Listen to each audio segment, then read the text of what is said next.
Here it is from midfield. Pressure coming. Purdy hit. Purdy sacked. Game over. Christian Roseboom clinches it.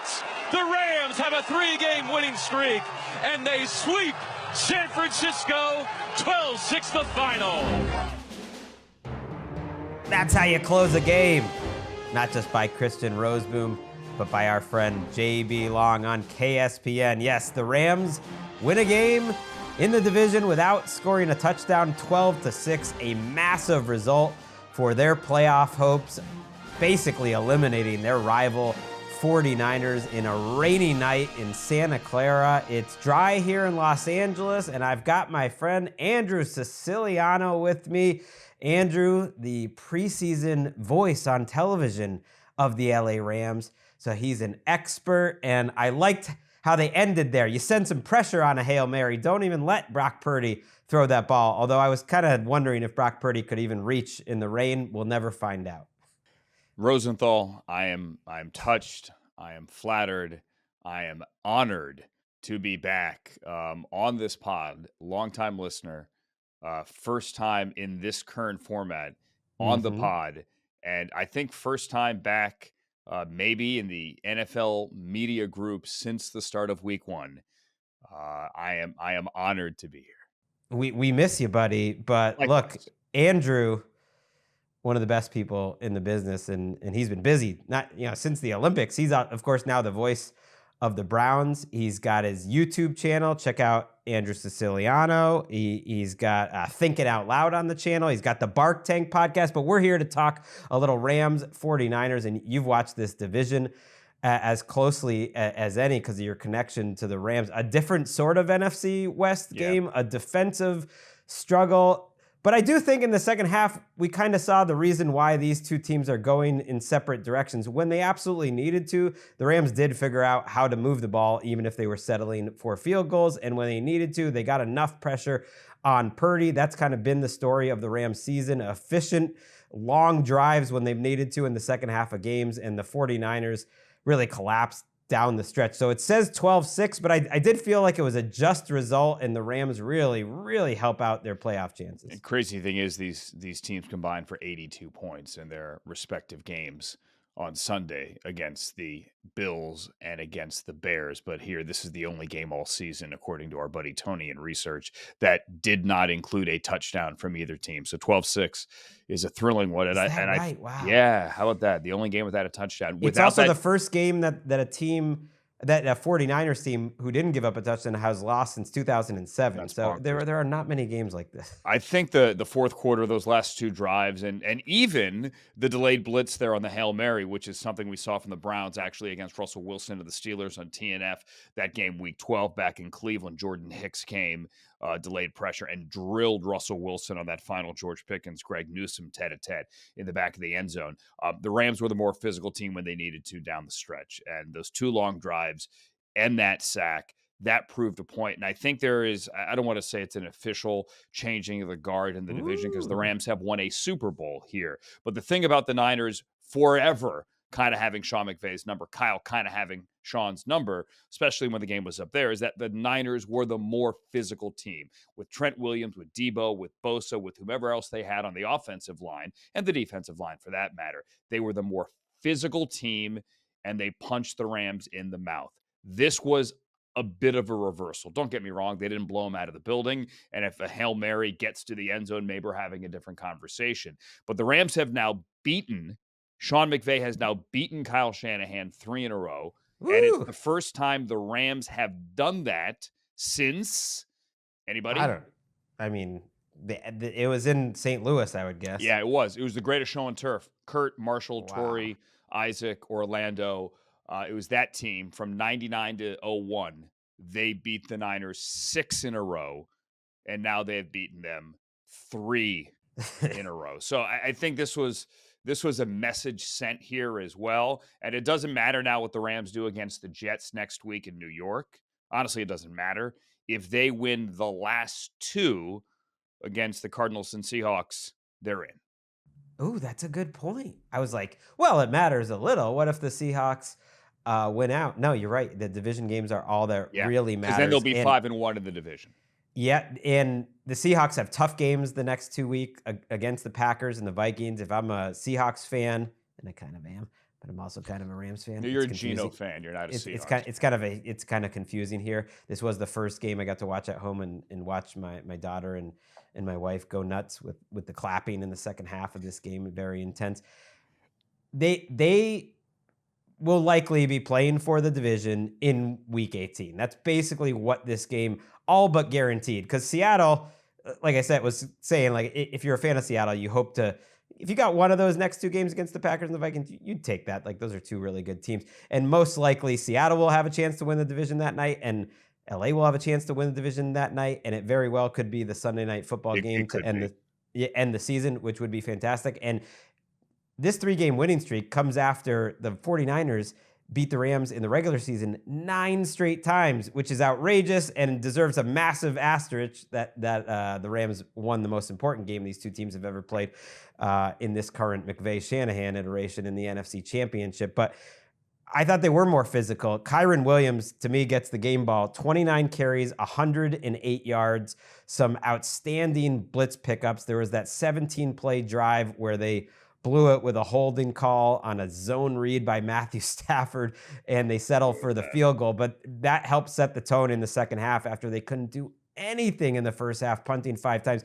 And Kyren just kept getting extra yards. I kept thinking, oh, that should have been 2. It was 5. Oh, that should have been 4. It was 7. That should have been 6. It was 11. He's just carrying guys, and he is such a tough runner. They want to play Blake Corum. He's running well, but I think Kyren Williams is just too good. They can't get him off the field, and that was the difference to me on a night where, the 49ers are down to their third running back and just couldn't get anything going consistently on offense. And know this too about really any coach, but Sean McVay in particular. If you're a rookie running back, pass pro is the most important thing. And it's not that Sean, and full disclosure, I have not been with the Rams since August, right? Still talk to people there, obviously.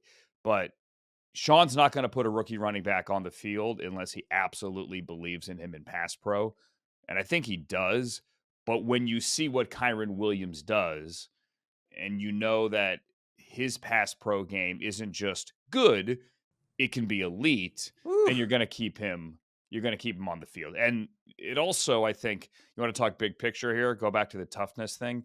Really, the last 2 draft classes that Les Snead has put together, think of all the guys that contributed tonight.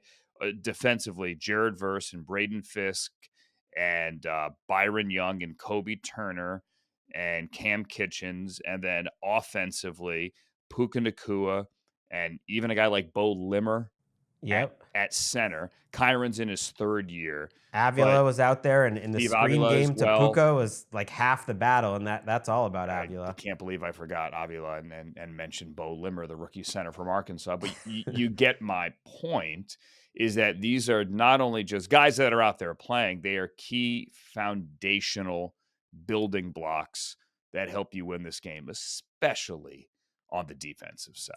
Yeah, so Kobe Turner, they had a great stat on the broadcast from Next Gen Stats that he had 4 pressures in the first half. On every one of those 4, he was double teamed. I started counting the drives that he ended. There was one with a sack. There was one with a run stuff. There was one with a pressure where he got right in Purdy's face and helped force an incompletion. And then in the second half, he killed another one with a sack. Even on the interception that we're going to listen to in about 10 seconds, Kobe Turner gets the pressure right in his face. Braden Fisk was there too. Turner ends up with 5 pressures on the night, 2 sacks, but Verse and Fisk both had 3 pressures too. So you're right, it's all about those young guys. Let's listen to our friend JB again. 2 to snap it for Purdy. He does beat the clock. Back to pass. Drifting to his right. Launches down the right numbers. This ball's in the air. This ball's picked. Intercepted at the goal line. Darius Williams goes to get it right in front of Juwan Jennings. And LA has the first takeaway of Thursday Night Football. JB is so good at what he does, by the way. He's so good. He's the best. You two are my favorites to listen to every Sunday. You're too kind. Dan Miller's great. Can I put a butt? Dan Miller with the Lions is amazing. But fun fact, when I was an intern at Sports Radio 570, not 980, then it was 570 WTEM back in Washington, Dan Miller was the we could say Redskins beat reporter back then. Mm. Dan Miller, believe it or not. And Steve Colby, who is the board op, was later the voice of the Capitals. That's a whole nother book to be written It's another day. it's it's the place where legends are born back there. I don't Look, know. I that don't know about play, that. that But interception came with 5:14 left. It was a 9-6 game. The 49ers yeah, were then they close just took to the air field out of goal the ball. range. Yeah, they Right. marched out of the field and it was fantastic. Can I go back real quick, put a button on that Braden Fisk and Jared Verse thing? Please. So, because I have Browns Chiefs this week, obviously. So, doing my research this afternoon for that one, Chris Jones, Myles Garrett, two great defensive pieces here. Clearly, Myles Garrett is now half a sack away from 100. His 29th birthday is going to be, I think it's December 29th. So he'd be like the first guy with 100 before he turns 29, something like that. Anyway, here's the list: most quarterback pressures this season. And this was before tonight's game. Trey Hendrickson, number 1, 65. Mhm. Jonathan Grenard, number 2, 60. Chris Jones, number 3, 59. Tied with Chris Jones, rookie Jared Verse with 59. And then Myles Garrett, 58. That's your top 5. And So, you saw it tonight, like that yeah. one pressure he had that helped kill a drive. It's not always about getting the sack or getting the quarterback hit, especially when they're working well as a team. And you saw it. You said on the last play, they all work really well as a group. And the whole idea that him and Fisk would work well as a tandem, so maybe let's draft them together. It's working. Like they play literal games all the time together, and it's really effective. And it's helped the Rams win different sorts of ways. It's not a great defense every single week, but some weeks the pass rush has carried them, and that's something that you weren't expecting going into the season. No, not at all. And conversely, there have been plenty of games this year where the secondaries let them down.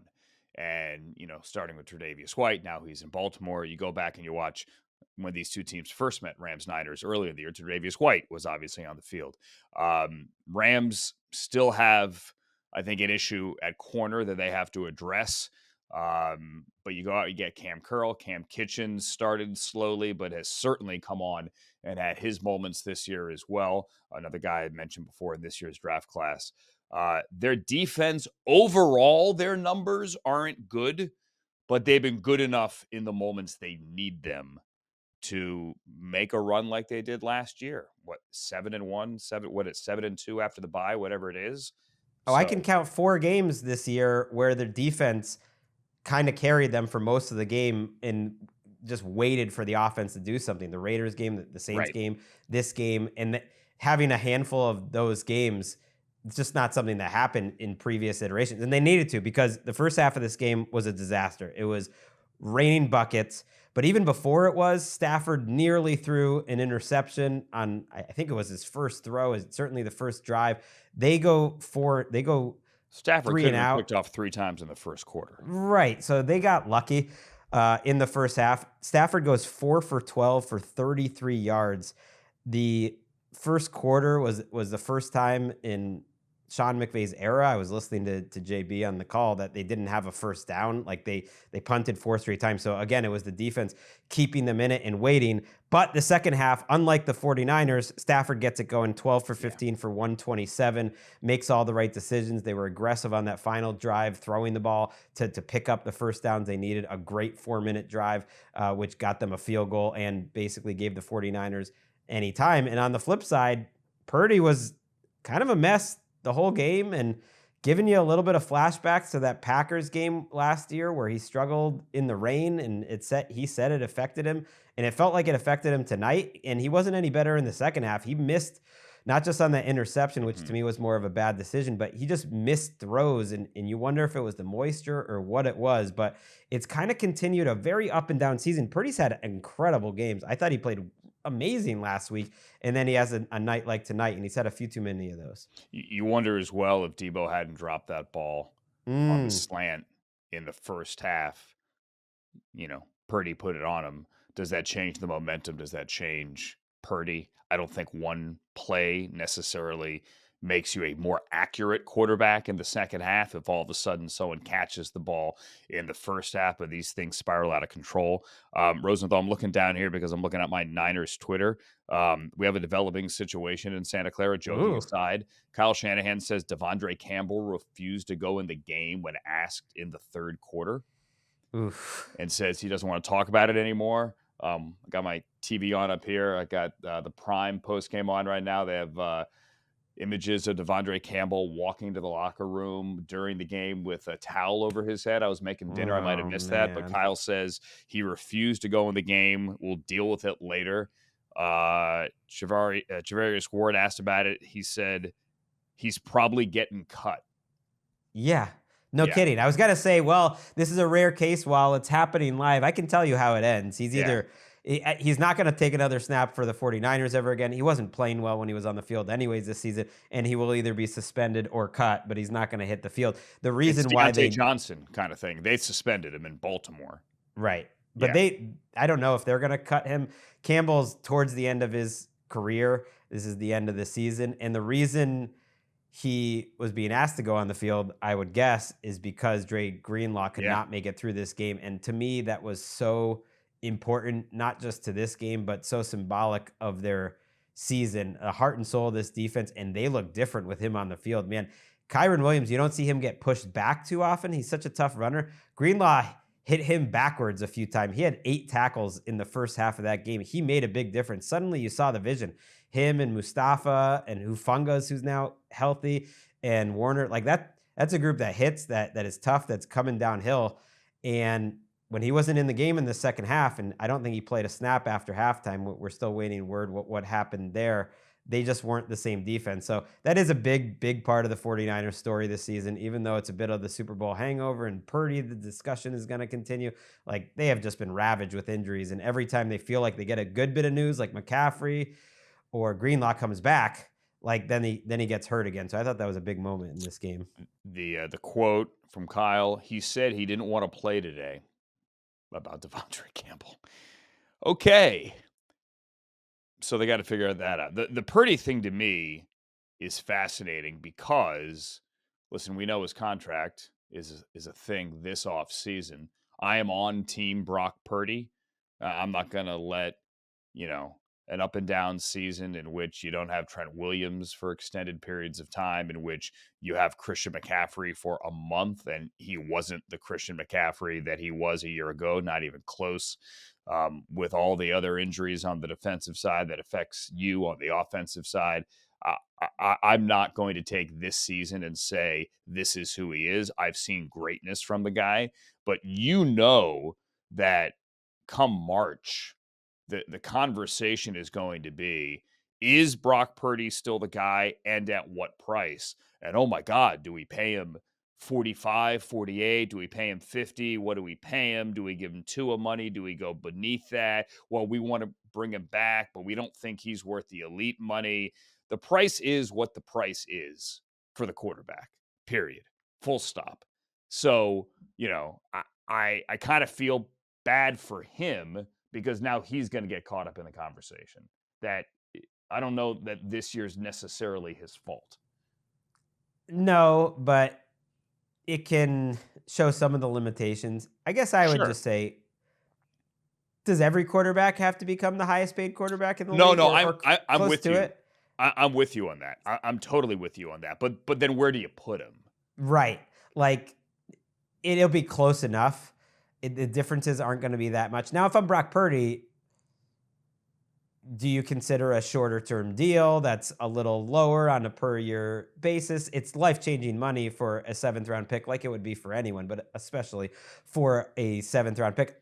I don't get why we're at this point that every single player has to get Mahomes money. Like, couldn't he slot somewhere between a Geno Smith contract and like a Burrow contract? Like, it's somewhere halfway in between, where it's not at the Burrow sphere, but it's like $5 million below. It's above the Geno and Derek Carr tier, and it's above everyone goes on their way. Use Baker as the baseline, add whatever percent you want, and then be happy with the deal. But if I'm his reps, they just want more. They want it all. thinking Well, about. I mean, I'm going to want more. I'm not going to want Burrow money. I'm not going to want Goff money, but I'm going to want good money. You know what's going to happen? Here, let's start this now. So Let's not. the Niners face plant down the stretch. The Vikings win at least a playoff game.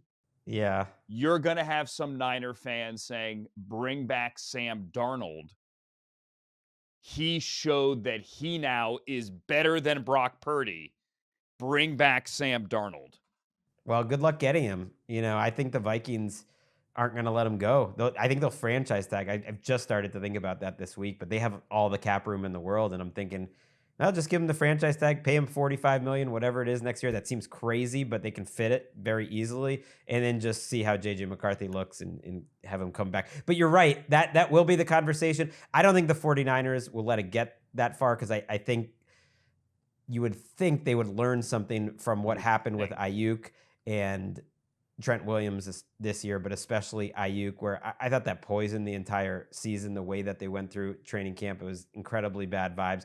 I think Deebo Samuel, you mentioned the drop. It was a rough game. I mean, he got booed from the home crowd. They targeted him 7 times, Andrew, 16 yards. They ran him twice for 3 yards. I actually think his rushing totals, where he's averaging way under 3 yards per carry this year, and they keep trying to give it to him, is a very significant indicator that he's just not the same player, or how they use him doesn't work like it used to. It's a combination of both. Doesn't miss tackles. And I was thinking, man, this is a bummer, but this is how it happens.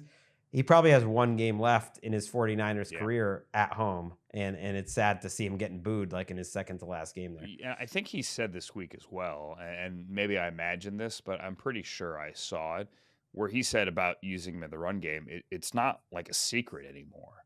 Yeah. Right? Like, if they're going to put me in the backfield, big deal. Like, I mean, okay, I'm a running back on this play. It's not like it's some subterfuge where they put him in the backfield and people start losing. Yeah, but he's one of the least effective running ball. backs in the league. That's Exactly. the thing, is like you'd be much better off with Patrick Taylor out there, or obviously Isaac Garenda, who, by the way, I think they got something there. He looks pretty good. Yeah, the guy can run. I mean, he's as fast as it gets. And by the way, Patrick Taylor, you ever go back and look at that Memphis team, all the guys they had on that Memphis team when Patrick No, Taylor I was there? didn't. I didn't even know Patrick Taylor went to Memphis. So here, you want might be like the greatest. I should know this. It's one of Tulane's biggest rivals. Always a problem for Tulane. So at one point, Memphis had Antonio Gibson, Darrell Henderson, Patrick Taylor, Kenneth Gainwell, and one other guy. I can't remember. Hold on. Darrell Henderson and Tony Pollard. Oh, I knew there was someone. Oh, wait. And Calvin Austin. Man. They were all on the same 2018 Memphis team. They know where to find them. And yeah, Taylor was in there. But if you started Garendo in fantasy, a lot of people were on the borderline this week. Like, he didn't do great, but he got you 75 yards. Puka Nacua, by the way, like even on a night where he had nothing in the first half, breaks open for a plus 50-yarder. The 49ers actually are the best in the entire NFL at preventing plus 20 catches. They hadn't in weeks.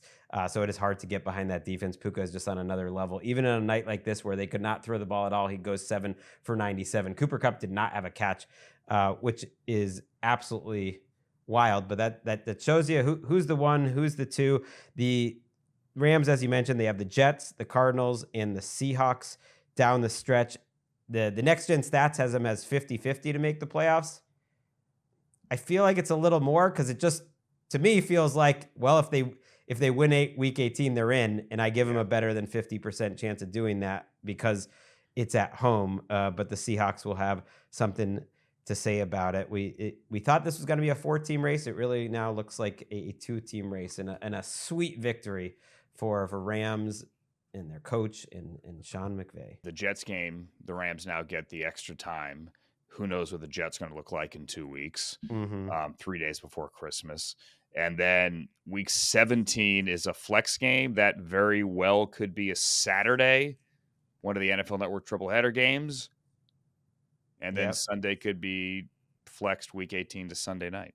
So you could have 2. They're going to be in. They're going to be in the mix here down the stretch, and you will as well. Now, one of the reasons you're on tonight was we thought we'd get you for a Browns post TNF game where you're doing the game, and you would have been trying to do double duty and do NFL Daily afterwards. But they actually flexed the Browns out. It was Browns Bengals, And now it's next week. It's Broncos Chargers. So I feel like this is a little treat that I got to spend a little time virtually with my friend Andrew, and we get those great pipes and your great knowledge on NFL Daily. Appreciate you, Andrew.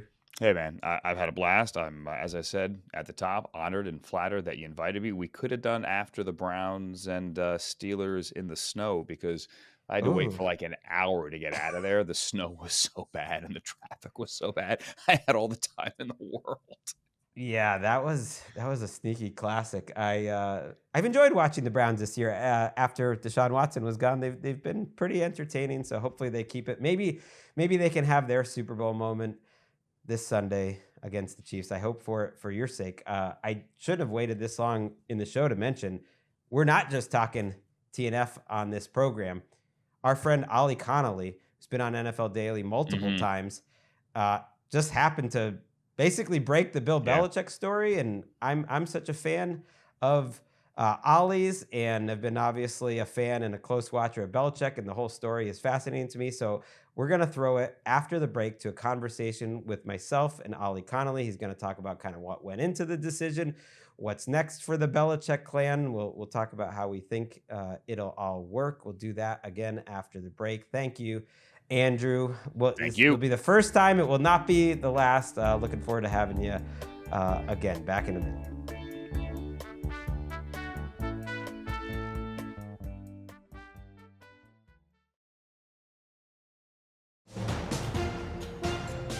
All right, welcoming into the program, we could not escape this week before talking to our friend, Ollie Connolly of the Read Optional Substack. If you weren't subscribed already, like, you got to check out his piece on Bill Belichick joining UNC earlier this week, Ollie. I mean, I'm just looking at Twitter, looking at Blue Sky, and I'm hearing, oh, did you see this Belichick news? I was like, no, what is it? And I look at, and the news is from Ollie Connolly, our friend who was on NFL Daily within the first couple weeks of us launching.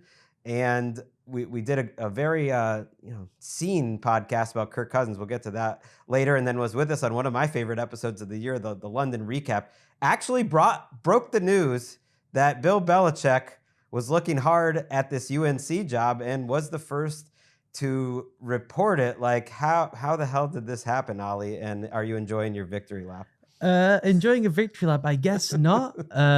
It's a weird one. I'm not usually in the news breaking game. I think people saw me do that. They're like, wait a second, is he just like making a joke? He must be the weird scheme guy no one knows in some attic in Manchester. I don't think this could be true. Is this Kirk Cousins? Is this a journalist? Who is this person? So yeah, a bit peculiar, but interesting nonetheless. Yeah, so kind of to back it up, maybe some people were confused too, because the whole situation was confusing. There was no way for you to escape that. When you first reported that Belichick was taking the job, essentially, the job didn't exist. It was essentially that it was, in your words, accepting a job that he was proposing, that the UNC would have to do all these things, upgrades and investments and jobs, not just his job, but a general manager, which we've now found out is going to be Michael Lombardi.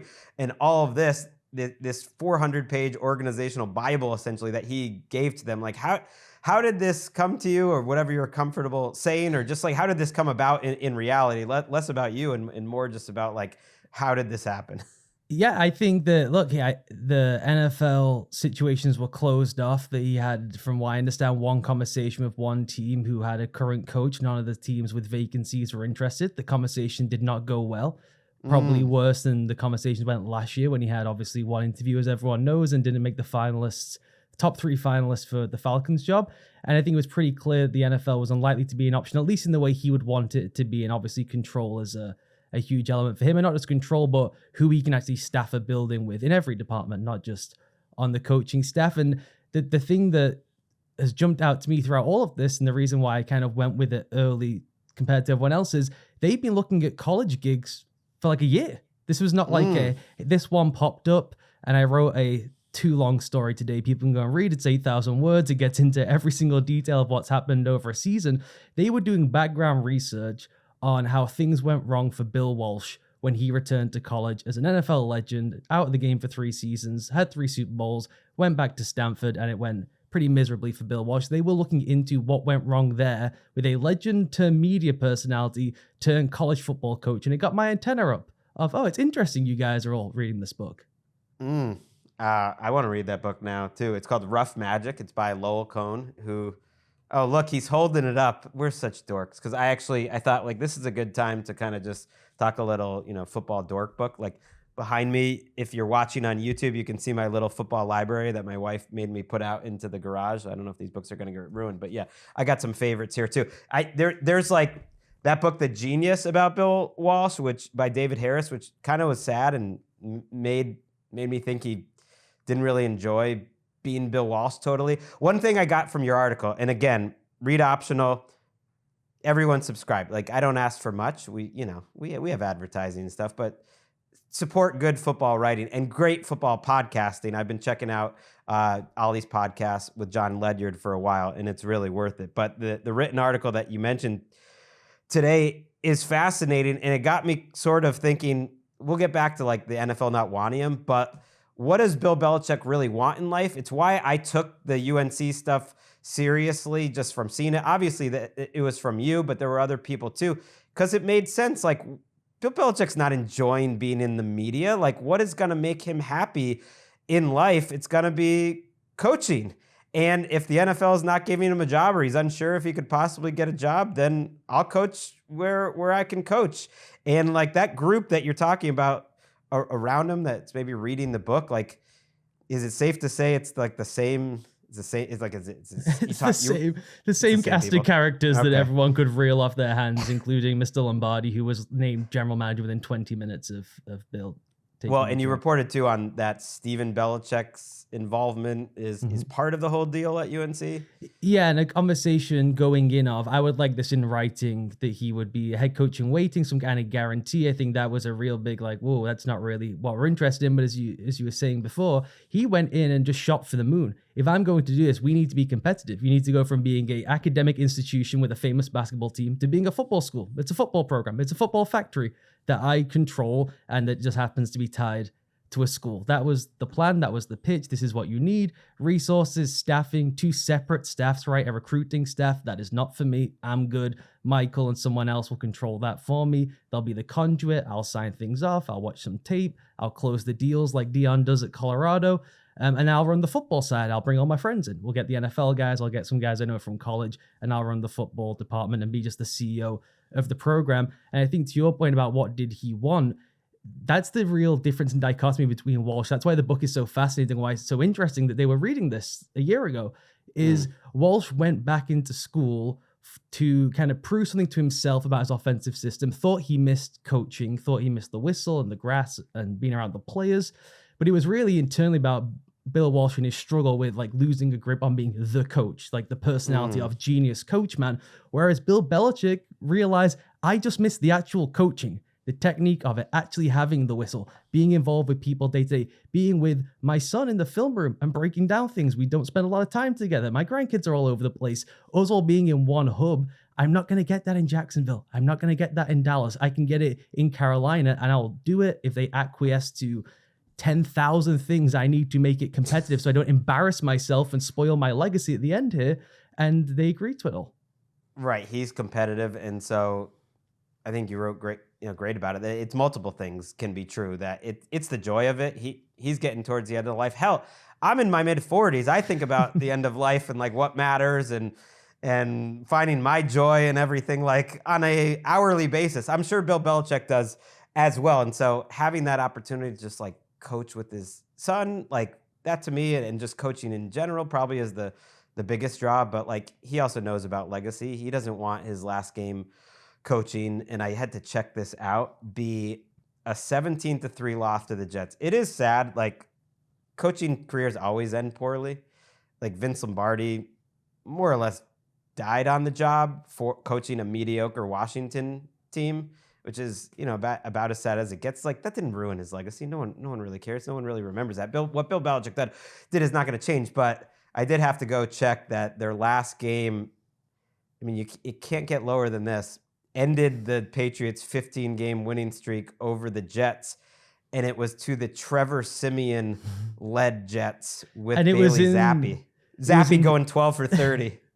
And it was in the snow, if you remember, and snow was like clustering on his face. And it was just like the most sad, depressing. And the legacy thing to me is interesting because people were banding around this idea of the wins record, right? Like, oh, he's going to come back for the wins record. In what world did anyone even care about the wins record, frankly, before like 3-4 years ago? Was that even brought up ever? In the case of, is Don Shula better than Bill Belichick? No, we go by Lombardis mostly, or innovation, right?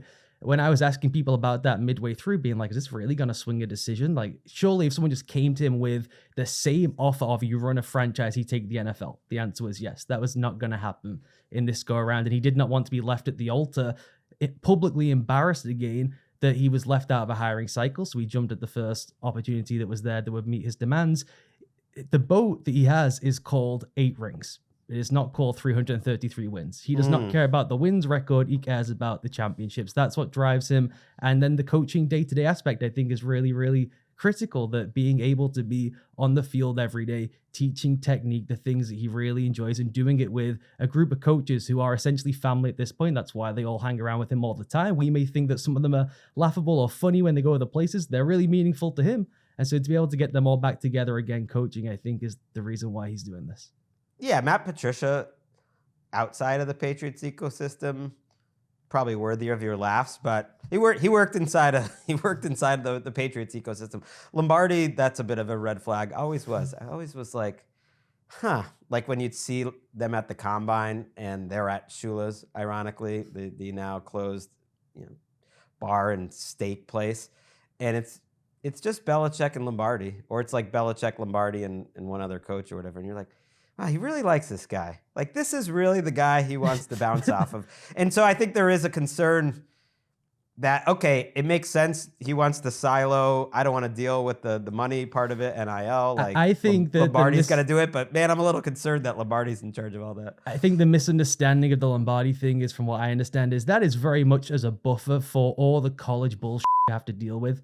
When there's the Booster Club meeting and Bill's supposed to go, and people will be disappointed because Bill doesn't want to go do the Booster Club meeting. He wants to be watching film of Wake Forest or Richmond, I guess, because that's who they have to play next season. Not the Bengals, not the Cowboys. He's going to play Richmond next season. That's actually a thing that's happening with Bill Belichick. He's going to be playing against Tulane excellent redshirt freshman Darian Mensah, who was ESPN's #1 guy in the portal. He left us and he's now at Duke. So the big Darian Mensah versus Belichick game, it like blows my mind. Sorry. But Lombardi is nothing if not smooth and comfortable in like C-suite situations. And so I think as sending him along as kind of like the chaperone of a face of the program behind the scenes as the filter to Bill helps them deal with all the shenanigans. People like Bill Belichick doesn't want to go and do those things. He doesn't want to go to the luncheon. Well, you send Michael Lombardi, who can glad hand and smile and is charismatic with these people, and that limits some of the impact. I know you can roll your eyes, and I agree with you, but in those circles, you know this too,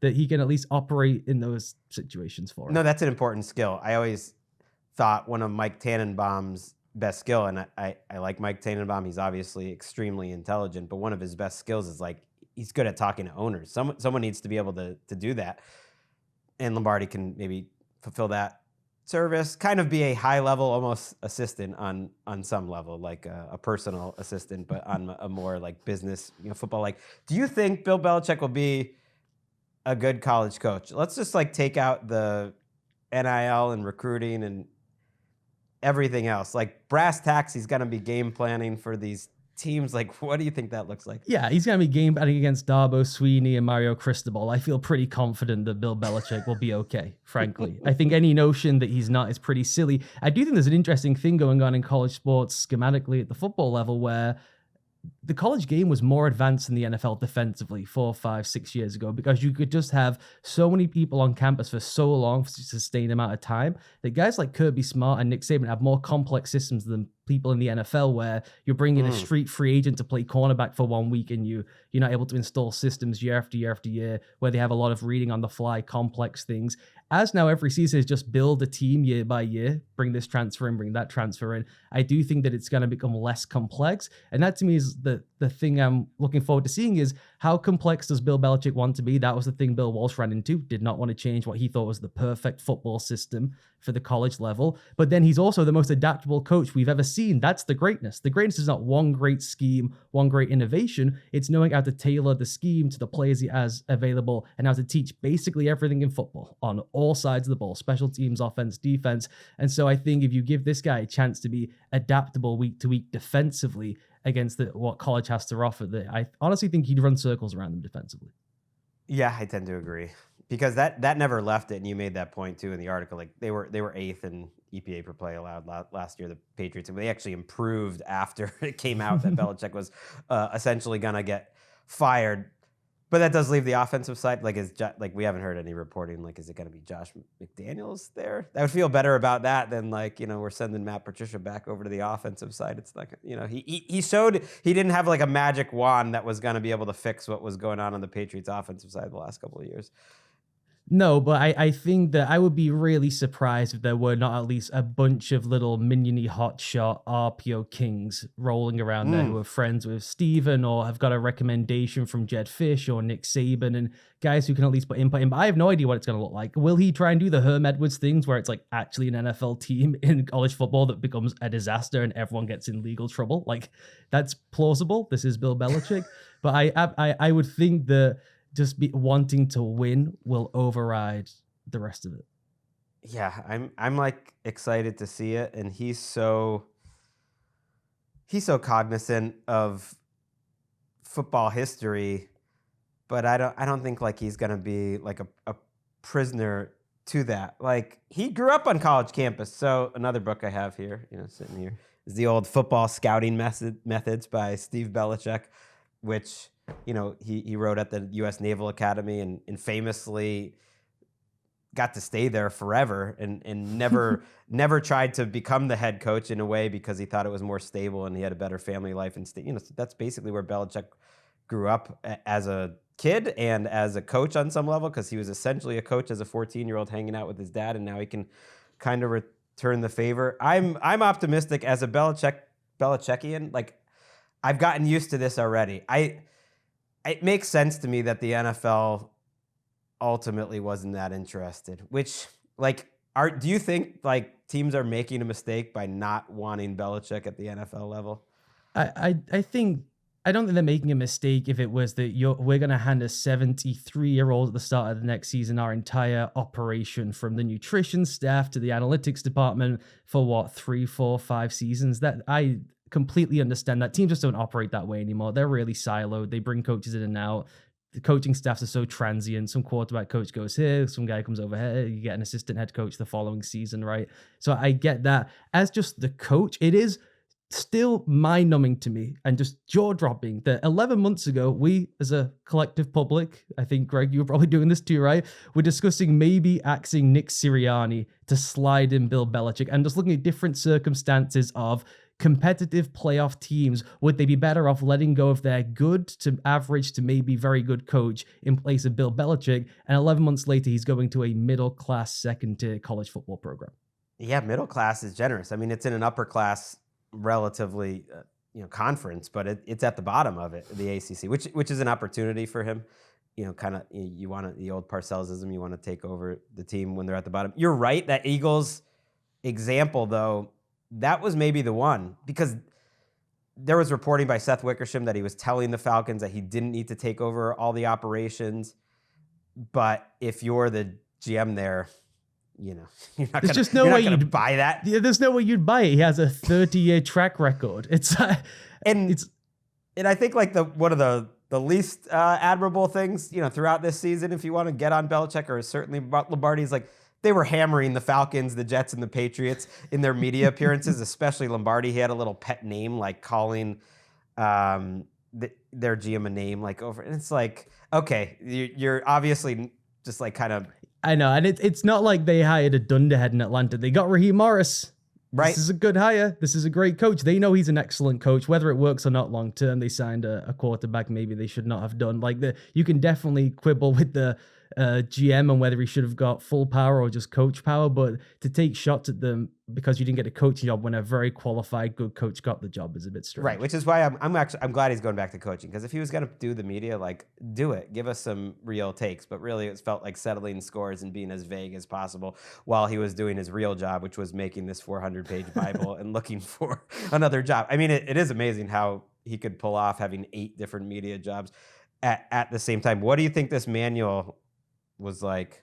Are we ever going to see this manual? Well, I know it's so frustrating, as I was told I could release portions of it if he didn't get the job. Then he got the job. That was a killer. That was a killer. And the people really got carried away with that. There was, Justice for Collar Stallions. When he does it, it's a Bible. When a whack job does it, it's a manifesto. I get all that. This is not an unusual thing. I get why it caught fire because it's Belichick. It's like, wow, what could possibly be in there? Like, that's the thing. You're holding the book there. What Belichick has been writing for 2 years, including in the final Patriots season, is his own version of the winning edge.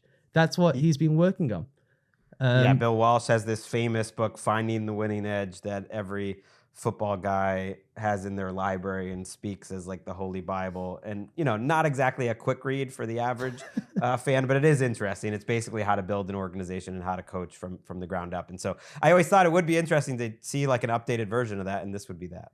Yeah, and he had a college one written and a NFL one written. The reason why I reported that at the time that I thought was interesting is he had tailor-made the college one for Carolina, right? So it's an examination of the depth chart, it's transfer targets, it's why would this man go through this trouble? Why there was graphics in his presentation. Can you imagine Bill Belichick sat at a laptop screen designing cool graphics about tight ends? I cannot. Therefore, I was like, it's pretty clear these guys are interested seriously in the job if demands will be met. He's not going to sit down on Photoshop or whatever he did to work through his Bible. Well, he's definitely got someone younger with him, right? He's got, I mean, it's like, yeah, my son is much better making slideshows for his class than I am. He's got someone working with him, but it shows how serious it is.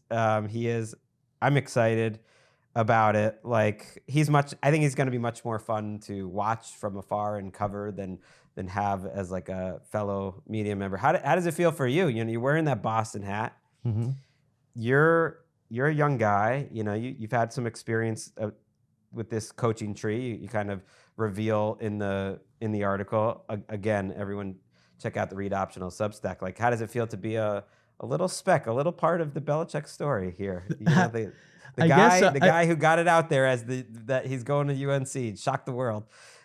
I guess I think my mistake as an insider, if I'm critiquing myself, is being almost too detailed. I think if there's more vagaries, people are liable maybe to believe it more. I kind of just put out the exact contract like in full, which I don't think is normally how the insider game goes. I think you just say deal close or stumbling blocks rather than articulating it. But it feels slightly surreal. I guess the payoff for having like tons of Dunkin' Donuts with guys 10 years ago around Boston College, maybe that's what it is. I'm writing 12,000 words about why Zach Bourne is the best off-ball linebacker in the NFL. The reward is getting a 24-hour heads up on Bill Belichick, I guess.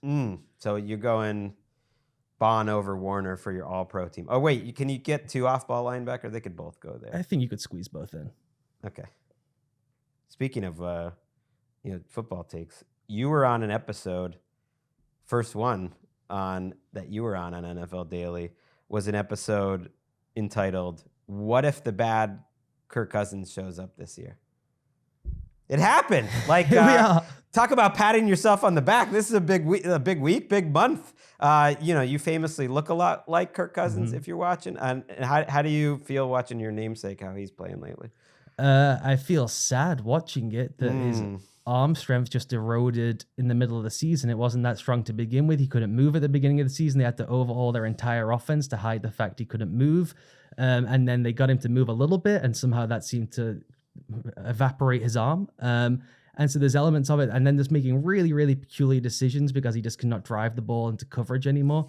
And I've written and I believe that you took Michael Penix with the first pick. This was always the bind you were going to get yourself into. What if this contract is a dud from the get-go?